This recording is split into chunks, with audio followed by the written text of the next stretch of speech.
Hello viewers, welcome to simply food Tamil. நாம் இன்னைக்கு ஒரு சிம்பிளான அதே சமயம் ரொம்ப டேஸ்டியான தக்காளி குஸ்கா எப்படி செய்கிறதுன்னு தான் பார்க்க போகிறோம். ஃபஸ்ட்டு இதுக்கு தேவையான இன்க்ரீடியன்ட்ஸை பார்த்துடலாம். பிரிஞ்சி இலை 2, ஏலக்காய் 2, கிராம்பு 3, பட்டை 3 இன்ச்சு, முந்திரி 10, கல்பாசி சிறிதளவு,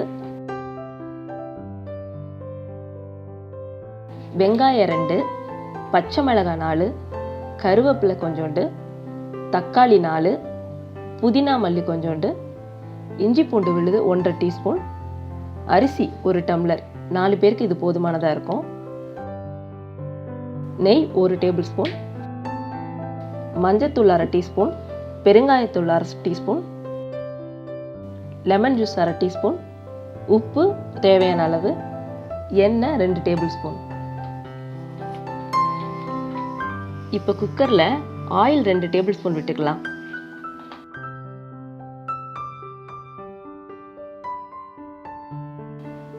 இப்போ எடுத்து வச்சிருக்க பிரிஞ்சி இலை, கிராம்பு, ஏலக்காய், பட்டை, கல்பாசியை சேர்த்துக்கலாம்.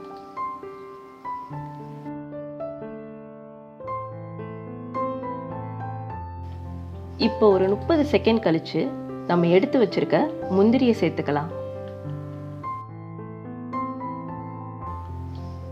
முந்திரி லைட்டாக கலர் மாற ஆரம்பித்த உடனேயே நம்ம எடுத்து வச்சிருக்க வெங்காயத்தை சேர்த்துக்கலாம்.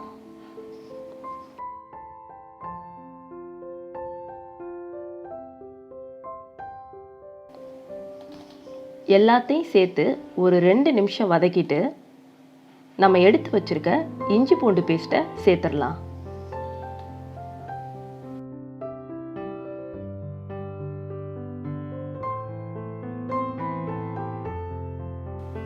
இஞ்சி பூண்டு விழுதோட பச்சை வாசனை போன உடனே நாம எடுத்து வச்சிருக்க புதினா மல்லியை சேர்த்துக்கலாம்.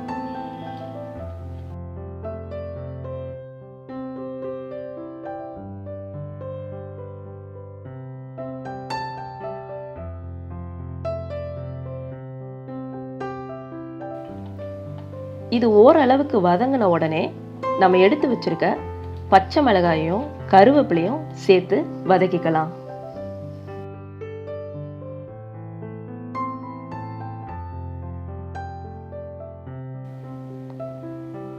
ஒரு 30 செகண்ட் கழிச்சு நம்ம எடுத்து வச்சிருக்க தக்காளியையும் இதோட சேர்த்து வதக்கிக்கலாம்.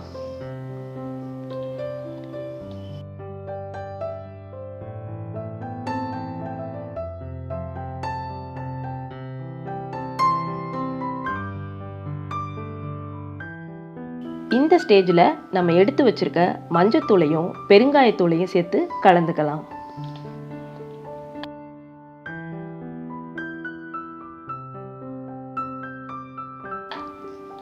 இப்போ தக்காளியும் நம்ம சேர்த்த மசாலாவும் நல்லா மசிற அளவுக்கு எண்ணெயில் வதக்கிக்கலாம்.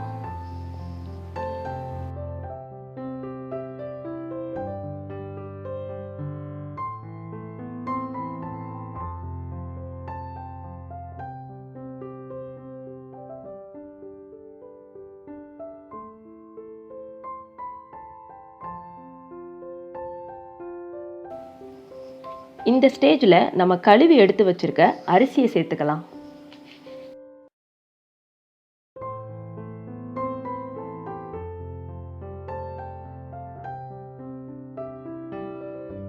எல்லாத்தையும் நல்லா கலந்து விட்டு நம்ம குஸ்காவுக்கு தேவையான 2 கிளாஸ் தண்ணியை சேர்த்துட்டு தேவையான அளவு உப்பையும் சேர்த்துக்கலாம்.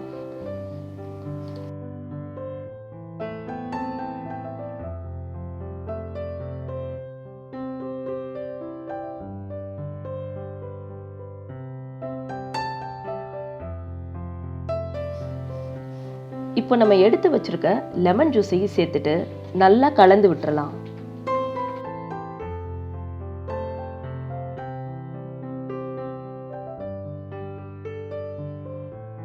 இந்த ஸ்டேஜில் உப்பை செக் பண்ணிக்கோங்க.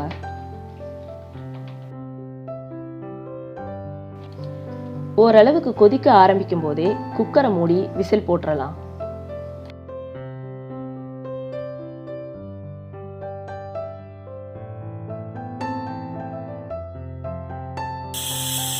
3 விசில் வந்த உடனே ஆஃப் பண்ணிவிட்டு ஒரு 5 நிமிஷம் தம்லே விட்டுருங்க. இப்போ ஓப்பன் பண்ணி நம்ம எடுத்து வச்சுருக்க 1 டேபிள் ஸ்பூன் நெய்யை விட்டு ஒரு 5 நிமிஷம் தம்லே விட்டுருங்க.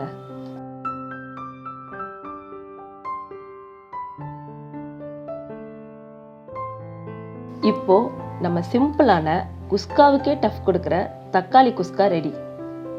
மறக்காமல் நம்ம ரெசிபியை ட்ரை பண்ணிவிட்டு எப்படி இருந்துச்சுன்னு கமெண்ட் பாக்ஸில் வந்து சொல்லுங்கள்.